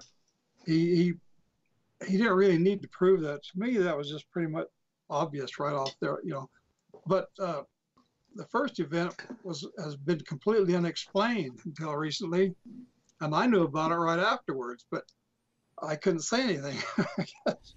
I already had the debunkers hot on me so bad that I couldn't say anything. Yeah. You can just imagine what they would say. I mean, well, Mike, let's go with that, because we do want to talk about your hypothesis tonight. So, Peter, are you familiar with Mike's work so far, and Kathleen? We've exchanged emails about it for some time now. I have a great deal of respect for Mike, and certain incidents become iconic, and you're supposed to leave them alone, and sometimes they shouldn't be left alone. Yeah. Nothing but respect for Mike on this. All right, so Mike, why don't you take it away, and let's break it down. Let's hear your abstract. Well, I observed the Phoenix Lights. Remarkably, I was in Prescott, Arizona, and I went there to see a friend who lived there with his parents. It was one of the guys that was there in the year 1975, the Travis's incident, and his name was Alan Dallas. His parents lived there. Well, they live in Chino Valley, which is just, 15, 18 miles north Prescott. Well, I had gone there first, couldn't find them home. Nobody was home. So, and you know, they had the Hale-Bopp comet going on then, and it was pretty large, but it was also dim. And I kept trying to get video, and I had a good beta camera, professional beta camera, and I went up on a hill there at a little after dark in Prescott. It's actually a mountaintop, but the ground around there is also high to begin with. But, you know, to me, it was a hill, but it was around 8,000 feet in elevation. And while I was up there, you know, trying to get video, but I couldn't get anything but really a black picture. And I noticed these lights coming up. I couldn't tell if they were coming from the right. They looked more like they came from the ground, but could have just been a misperception, you know. But it came up and kind of come up and went to the east of me and over the top, but more to the, you know, to the right, not directly over me. Anyway, as I watched this thing disappear over, you know, towards the south, I became aware of that there was a wind, a stiff breeze, you might call it. It was kind of chilly. It was blowing right directly on the back of my neck as this object was going over towards the south. That got me to thinking, and I can go into detail about what this thing looked like, but everybody already knows. But the important thing here is that I thought, you know, that this might be something that was carried on the wind. It was huge, you know, but still it was going in the same direction as the wind and seemed to be clipping along about the same speed as the wind. Now, I didn't realize at the time that it was higher than I thought. And the wind up there was going a little faster. It was going somewhere around 75, 80, 85, maybe even as much as 90 miles an hour up there. But it looked to be moving much slower, and things like that of size always look to be moving very slow. Sure. And that's not because of what Tony Ortega said about it, that some, you know, he called it airplanes. They're very high altitude, and because they were so high, you know, they look slow. That's completely bogus. It's because a whole different thing, and I won't go into that either. But it's a matter of perception. Things that are very large just tend to look like they're slow, even if they're not, you know, 40,000 feet. This thing was 15,000 feet or lower, and I went down the next day and started checking with the weather, and I couldn't get what I wanted right away. It took me a couple of days, but I got into the National Weather Service archives and got the maps and the charts and whatnot for the wind. And it was right there immediately I realized, you know, this thing came kind of out of the northwest. It came curving around, went to the east of where I was a little bit, and then it went south, or not exactly south, towards the south. And I didn't see it beyond that. I didn't see it past that. But when I looked at these wind charts, National Weather Service wind charts, it had exactly the same path that that object had, at least in the part of its path that I knew of. And then later, when Peter Davenport came up with his UFO path map, you know, which thousands of people, or hundreds of people at least, were contributed to that. And even though some of those things that he included on his map were a little bit kind of like off the track, I call them peripheral, you know, because there's a central core route there. And I'm going to interject here for everyone listening. I'll be applying some of these images to this video. So if you're listening on the radio, you can check in on this video, which will be on the KGRA YouTube channel to accompany what Mike is saying here. So apologies, Mike. Go ahead. Yeah. Well, the one most important image would probably be the UFO path map that I'm talking about, which has the wind laid on top of it. Anybody can research all that. All that stuff is available. The National Weather Service archives for that particular date, November 13th, 97, mysteriously disappeared. You know, they didn't have anything. They didn't have a single map, a single anything. Everything for that date just disappeared. Nothing in the archives. It was the only date in all the years before and all the years after. So when you make that initial request for that information, how do you go about doing that? You can go to, NOAA or the National Weather Service. Mm-hmm. If you go into the net, you can look it up. You can find it. You'll find phone numbers. You'll find other things, other ways of getting it. But there's nothing existing for that date. Interesting. However, that information still exists in a lot of public libraries.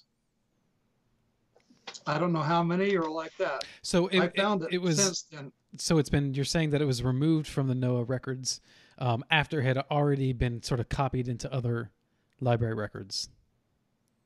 Well, yeah. Okay. The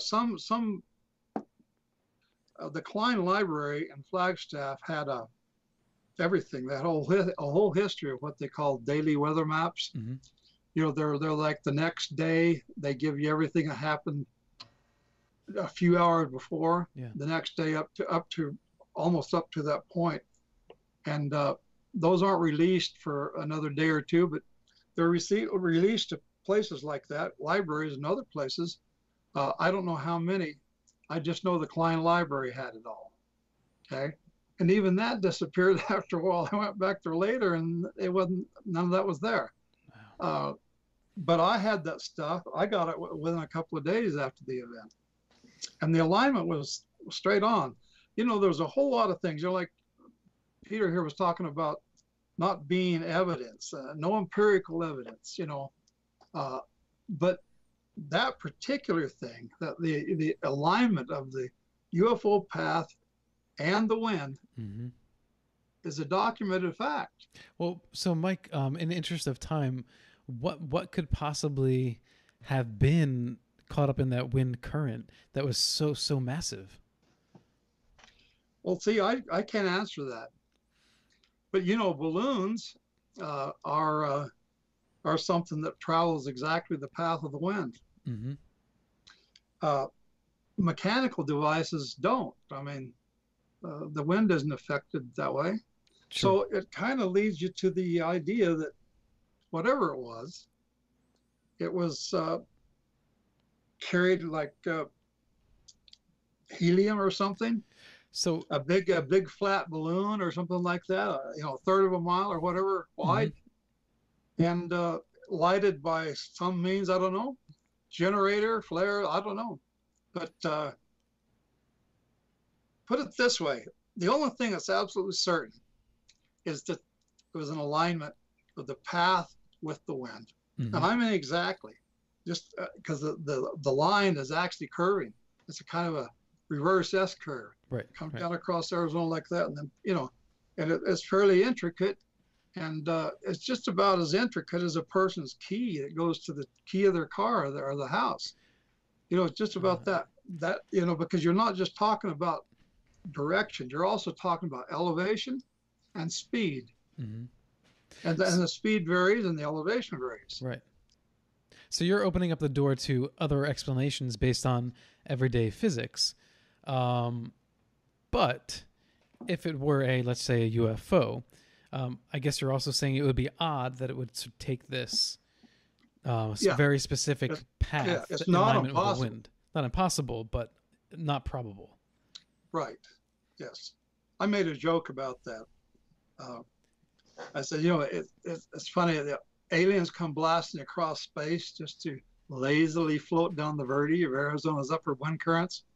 A lot of people don't understand that. The Verde happens to be a river that flows from the place this object was seen first by people in Paulden. The Verde River comes from there and down across, and it follows almost exactly the same path. So it's mm-hmm. kind of funny. And the Verde River is a pastime in Arizona where people will go there, like 8 months out of the year. You get in these big inner tubes, you put a bunch of beer in another inner tube and like this, and people get together in crowds, and they all float down the Verde, and it lasts 3 or 4 or 5 hours, mm-hmm. It's a great thing, and it's very popular, and it's very widely, even known in the United States. So, floating down the Verde, that's kind of a joke, but the thing of it is that it could have been a UFO. But if it is, it was coincidentally following that exact same path of the wind. That's fascinating. Yeah. Kathy, do you have a take on this at all? I have given it a great deal of thought, actually, and read as much of your article as I possibly could. It was 50 pages long or longer, and I was tied up doing other work, but I did read the weather charts. I read most of what you wrote, and I was trying. One thing that I had a visual of is there were scientific suggestions on what we might do to move asteroids that would be in the Earth's path. And one was to develop a giant sail that would attach to that asteroid and move it out of the way. And so I wondered, as I was reading this, could it possibly be connected to a giant sail? But then I wasn't able to think of how long it could remain aloft if it were this giant kite or giant sail. So I had that, automatically refuted that speculation that I had. So I don't know what it was. I know that Lynn Kitai has spoken to the pilots who were flying planes that night, who believed that this was indeed a very large structured craft. Why would it sail with the wind currents? Well, all that, all that is very, very, very interesting because it's a brand new enigma on the Phoenix Lights, Yeah, I think it's a great. It creates all kinds of possibilities. The only thing that's known for certain is that when you take the evidence in hand, okay, it was an alignment, an exact alignment. It followed the path, it followed the elevation, it followed the speed. And you can't really refute it on that basis. No, now, what it was is completely in question. The question is still open. You're just giving us more possibilities. Peter, what's your take on it? I have to give you the answer that I'm most comfortable giving so often. I don't know. What? Part of me, again, I no longer have the luxury of disbelief for many years as far as the appearance of truly anomalous phenomena. There are reports, many of them credible, that we have developed technology that is triangular and that we employ this form as well. Would it be completely out of the question for an under intelligent control craft for the beings, whether human or non-human, to say, we're about to coast over Phoenix, Arizona. We're going to be seen by thousands of people.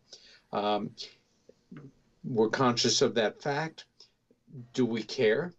Or should we just add a little, maybe a time capsule of confusion that some sharp individual, after all of the hullabaloo of just seeing this massive thing coast over the city, will happen to check the weather records for that day. And we're decided to make our excursion over the city, allowing the craft to go at the same speed. It'll give us another way to study human reactions further down the line. When you deal with these subjects, for me, I think of Pandora's box. And many years ago, I had this sort of vision of you lift the lid on Pandora's box and aspects of UFO studies, and there are 100 more lids right there to lift. Each one of them an enigma wrapped in a riddle, wrapped in a mystery.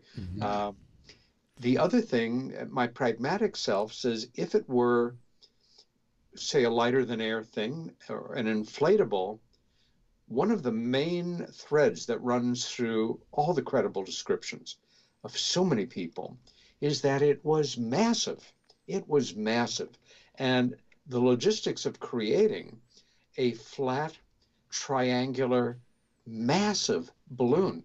Yes. It's extremely challenging, even though it's a simple, like one-celled animal kind of thing compared to something with a lot of moving parts.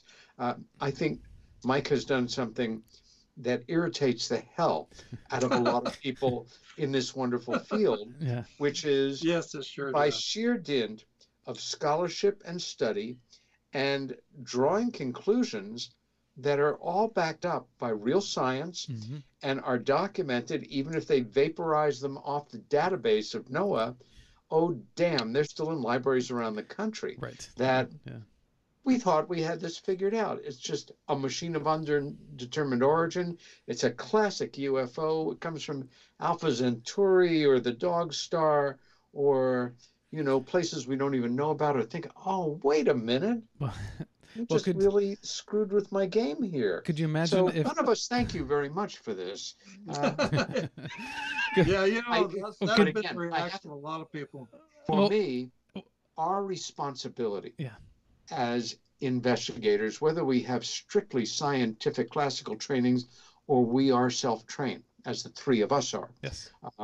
For reasons that were important to us, we learned what we needed to learn to begin to do this work. And when we don't know and something comes up, we go back in and we learn more. And the ability to stand your ground, take a very unpopular theory, because again, that X-Files poster informs so much of human thinking around the paranormal. I want to believe. Really? I want to believe that this isn't true, or this is true, or if it is true, that it happens in the way that I'm hoping it's going to be. And I have a sweeping generalization. All aliens are good. All aliens are bad. There are 56 races that come and visit us. All stuff that's complete nonsense because there's no way to calibrate it. And it's all speculation and belief. But what you've done here has been to prove that it's not so simple as something that's simply truly anomalous, like so many other things seem to be. Unless, of course, at that moment that those individuals, human or non-human, are setting their course for the next part of their journey and saying, we could push this button or turn this lever and go that way and not go over Phoenix, Arizona. Well, let's go over Phoenix. While we're at it, though. Right. Yeah. And that's the enigma. Thank you all. So, we're at the end. And obviously we didn't get to do a full 2 hours with the Debunker Roundtable because we did want to take time to speak about Stanton Friedman. So if you're open to it, in about a year from now, I'd like to do this again and spend a little more time talking about the debunking subject because there's so much more that we didn't even touch and so many stories that we hadn't scratched the surface of yet. So thank you all. Mike, thank you for coming on and sharing your mind-blowing, if I will, theory with us live on the show here. Kathy, thank you for coming on again. Peter, yourself, thank you for coming on again. And so before I go, Peter, where would you like people to go to find out more about you?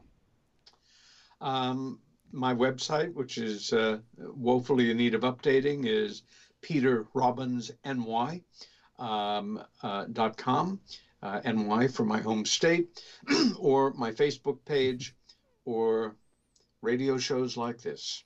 All right. Okay, and Kathy, how about yourself? Kathleen-Marden.com. All right, perfect. And Mike? Yeah. Well, I've been getting a lot of commentary lately from the MUFON Journal article that Thomas Keller wrote the basis for the article, but it includes my abstract, my scientific abstract, which I wrote along with H.R. Hal Povenmire, who's a retired astronomer. And he's written 11 scientific books. Anyway, he took this on with me, and that was printed. Believe it or not, I couldn't believe the MUFON would print that, because it's like Peter was saying, it's pretty controversial. You know, it makes people angry. Yeah. Because concepts are set.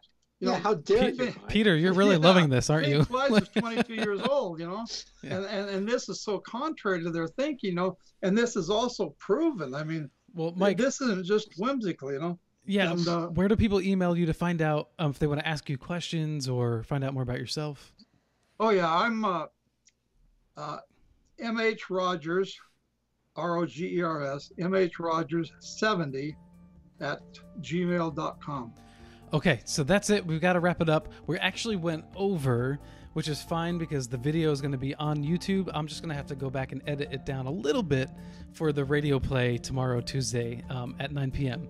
But once again, thank you all for coming on. This is Alan B. Smith for Paranormal Now on KGRA Radio, your official contact for the best in alternative talk. To find out more about this show on KGRA, go to kgraradio.com/paranormalnow. You can also go to my website, paranormalnow.net. Find me on Instagram at paranormalnow. And also a special thanks to Jennifer Stein for participating in tonight's show, even though she couldn't be here. Thank you, Jennifer, if you're listening. And until next time, thank you all, and live in the mystery. Thank you. Be well.